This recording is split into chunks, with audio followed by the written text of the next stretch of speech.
Welcome, Dustin, to the One-to-One studio. We appreciate you being here tonight. The purpose of this one-to-one is to introduce the newest members to the studio, to the network. And Dustin is somebody that we've known for a while. He's, in my opinion, one of the most interesting cats in terms of his mind, how he thinks, what he's doing on a daily basis, his engagement. And 1017, our cannabis company, thought it'd be great to partner with him and bring him to the studio. And so today we're going to talk about how that came about and what you've got coming up over the next, 12 months. And that's pretty much it. So welcome, Dustin. Well, thank you very much. No worries. Beautiful intro. So first off, what are you smoking? Right now, I decided to go with some of that Duke Nukem because this is your personal favorite. And It's also just a nice strain to kind of mellow you out, ease you into the podcast. It's nice indica dom hybrid, I'm pretty sure. So on Duke Nukem, I want to interrupt for a second. So we were talking about this before the podcast. One of the most fascinating things you said to me was, because I said my favorite strain was Duke Nukem. And you said, well, do you understand what the composition of that strain is? Yeah. And ever since you said that to me, I can't stop thinking about it because it's not fair to judge it by the name. No. Is that correct? 100%. Let's talk about that real quick. Okay, yeah.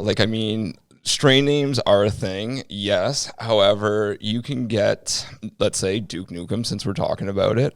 You can get Duke Nukem grown from 5 different growers in 5 different parts of the world, or even just 5 different growers in fucking Calgary. Right. And you're going to come out with a very different Duke Nukem each time, depending on if it's grown in hydroponics, soil, living soil, is it fully organic, or is it just, juiced up with a bunch of synthetic newts, or PGRs, plant growth regulators, which everyone stay away from. But you're basically you I was going to nod my head like I knew what that was. Okay, but so thanks for. If you don't know, just it's it's good to ask about.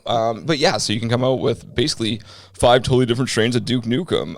If you basically let one basically flower for too long, you build up too much CBN, and you start getting an amber sort of in the crystals, and this will make a more sedative Duke Nukem. Now, if you do the inverse of that and you pick a Duke Nukem far too early, the trichomes are going to be more of it's more like a foggy color, and people will find this more of an anxiety-inducing high because it's too ripe. It wasn't given enough time to fully ripen, just like any fruit. It's like if you picked an orange way too early, it's probably gonna be super sour, really gross, right? But the terpene profile was interesting to me. So the terpene profile. Now, the terpene profile is generally going to be relatively the same across the Duke Nukems. Like the base of it, there's gonna be high in myrcene. What would maybe a little bit of linalool, humulene, those basic cushy terpenes are always going to be in it. But the grow type, man, is really going to dictate. That's the range, right? That's going to sort of just dictate how it's going to affect you, right? But I know you want to get back onto the line of terpenes and terpene profiles. Before I do that, because I think this is a good opportunity. If you haven't figured out what Dustin's podcast is going to be about yet, then you've either smoked too much at this point, but it's education, right? So let's jump there real quick, okay? Because I don't want you to go into the topic that you're probably going to be doing a topic around, right? So let's talk about your Instagram right now. So what's your Instagram handle? So it's DDR002. Okay, so on your Instagram, which I think is incredible. Thank you. And what's incredible about it is you've had people like Raw share your photo, which was a pretty cool strategy that you came up with, right? And I think for people, what you've invested in, I think, why I think this partnership works really well is that you've decided to increase your engagement with people, and you're already doing a ton of it, but you wanted to do more, right? And adding podcasting for you. Why was that something, not only me, I said this, we pushed you in the pool to say do it, but why did you see it as something that you might be interested in? Well, I think number one, I work at a bong shop each day, and Right. I'm constantly educating people. And a lot of people just told me how important a lot of this information is that I spit out on a regular basis, and a lot of people don't know. So a long form like I was one of those podcast, people. yeah, Right. exactly. And Right. so I think doing like a long format sort of series like a podcast and being able to offer that education where people don't have to just see me in person for me to spout it. They can just go on YouTube and like, hey, I want to know about terpenes. Here's a half-hour podcast about terpenes. Oh, I want to know about like, different growing methods. Here's that. And you can just spit that out and send them that way. So just about educating more people. Well, and I thought what was also cool is, interesting is that you're very interactive. So like you go live, right? And so I think part of the podcast, which I think will be very engaging for people, is that doing live questions. Yeah. Right. And I think I think it's just a great way for you to engage a different market. Also, the fact that you're giving brands who are already reaching out to you, right? Which they are, right? They're asking how you can represent their products, or I've worked with a few brands now. Yeah. This is another great way where you can help them engage with more people, right? So I think that's great as well. It's huge, man. Yeah, it's super exciting times right now with cannabis being legal, and there's a lot of knowledge out there about this beautiful plant and the healing benefits. That's another big thing I'll go over with this podcast. I mean, talk about the various cannabinoids. There's over 554 different compounds found in the cannabis plant. That 130 of those are cannabinoids. Around 200 plus of those are terpenes, and then there's still a lot of other unknown compounds. And all these compounds basically have healing benefits for our body that help bring our body back to homeostasis. So tons of cool stuff out there, lots to learn, and we can all heal ourselves with this magnificent plant if we want to. Well, and what's interesting too is I think my area of do better is I enjoy that. I enjoy the art of consuming the product, right? Yes. Where I think, like anybody, I mean, I'm in the industry, but I think my do better is to really get invested in learning about the flower. Mm-hmm. Right, and I think I know as much as I should, but I definitely am not even close to where I should be, right, if that makes sense. So I think part of closing the gap and why there's such an opportunity for us to partner in this is because, every conversation I've had with you, I've learned something, right? And it's, I think I need to listen to what you say like 3 or 4 times, right? And I think podcasting is a great way for you to store that, right? So that people can really understand what you're saying, right? Because there's a lot to digest. There's so much, right? I know, and I have to be careful because sometimes I just spit this stuff, and like I watch people's eyes roll in the back of their head sometimes. Like, okay, I went a little bit too far here. Yeah. But how do you learn it? Like, what's your process of learning, and then what's your process of maybe sharing, right? Like, because, like I said, not everybody has the same common sense as you do about the plant. So you almost have to meet people at different levels, right? Totally. So okay. So I'll answer that in 2 questions or in 2 parts. But the first part is like, how do I go about learning? One, it's just like the passion for the plant. Like I just love it. Like I've always loved getting high. I've always loved drugs. I've been fascinated by them. Right. But then, I don't know, I've had some not so good experiences with drugs too, and I had to figure out why that was. Sure. Just diving more into, I don't know, how these things affect our biology and interact with our chemistry. No, understanding more about that gave me more comfort about using this plant. Right. And then just made me dive deeper into the research, because once I knew how it interacted with my body and the benefits of it, right, it made smoking it and enjoying it that much better. And it also took away from a lot of that anxiety. Because I think in my early years, I thought like weed was a big problem. I thought weed was my problem for all things. Sure. Why I wasn't doing this or why I wasn't doing that. Yeah.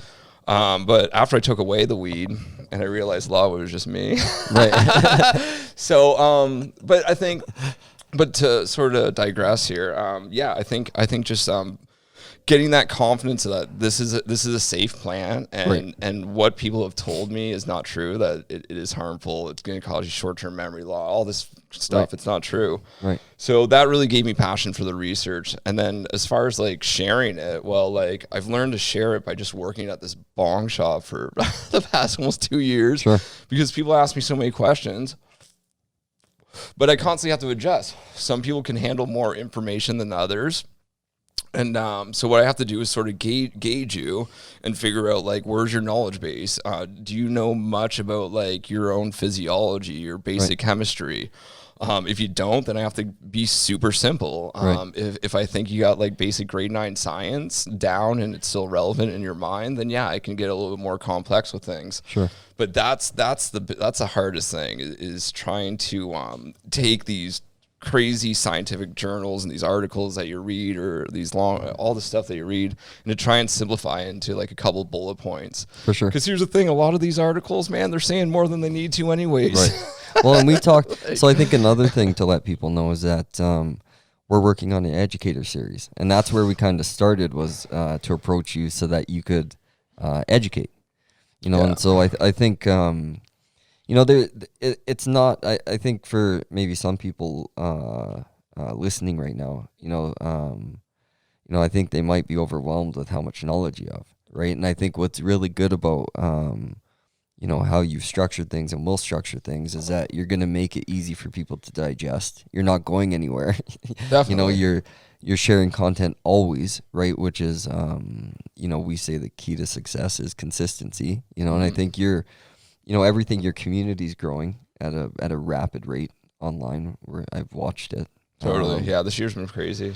Yeah, so everything I think is a good point for you to launch. So talking about that, where do you want to see kind of the podcast, and where do you want to see where do you want to see it in 6 months? Are you looking to bring guests on? Are you looking to grow this like your Instagram? What are your plans? Yeah, man, I think the podcast is the platform that I've always wanted to get into. So I see the future as putting more of my effort into the podcast, because I think I can offer more to the podcast than even Instagram. I mean, Instagram's great to build up the following and connect with people and stuff, but I mean, I can offer real substance in a recorded format that is hosted on a platform like YouTube and up forever, as opposed to my videos that are only up for 24 hours then deleted.